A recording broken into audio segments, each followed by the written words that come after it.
everyone, welcome back to King Canvas and the final part of this series. In the last two videos, we discussed about temptations, desires, lack, unbelief, and how unbelief is the root cause of our disobedience to God. And now, let's discuss on some ways that we can learn to trust God.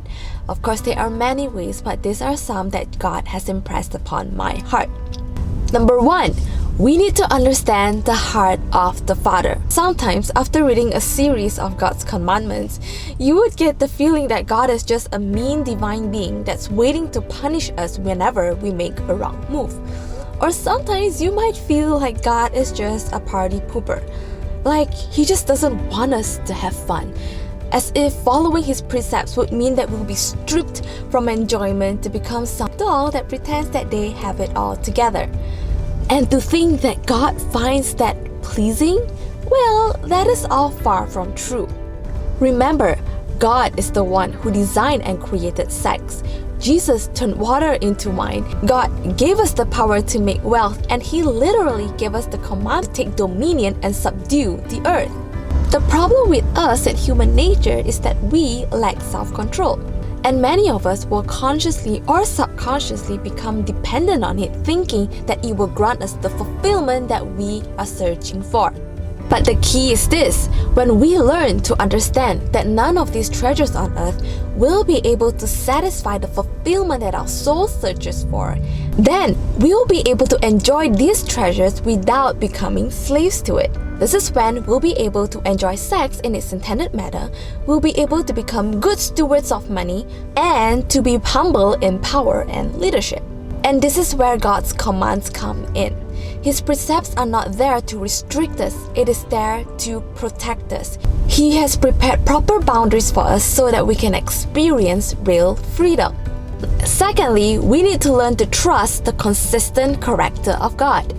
As Brené Brown beautifully puts it, trust is choosing to make something important to you vulnerable to the action of someone else. And let's take a moment to acknowledge that this isn't easy, because chances are you grew up having your trust betrayed again and again by people, structures, and systems. But if you were willing to give them a chance, what have you got to lose when you place your trust in God? You see, His consistency and faithfulness in the past is the confidence that we can have to place what's important to us in His hands. And the third and most practical step that we can take is to pause and ask, what am I believing about my situation? Because speaking from experience, sometimes all we really need is a daily reminder. Sometimes our response to different situations have become habitual. In other words, we respond and cope with different situations based on what we are used to. But when we pause and remind ourselves that God's precepts won't fail us and that His grace is sufficient to carry us through, that's how we can train ourselves not to react based on what we feel or a pattern that we are used to.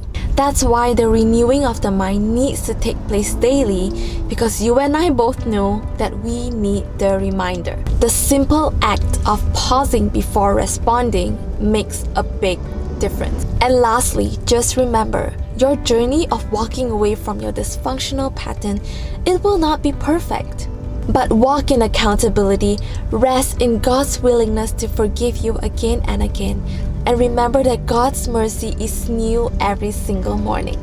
You are loved, you are God's most prized possession, and your testimony is going to bring hope to so many people one day.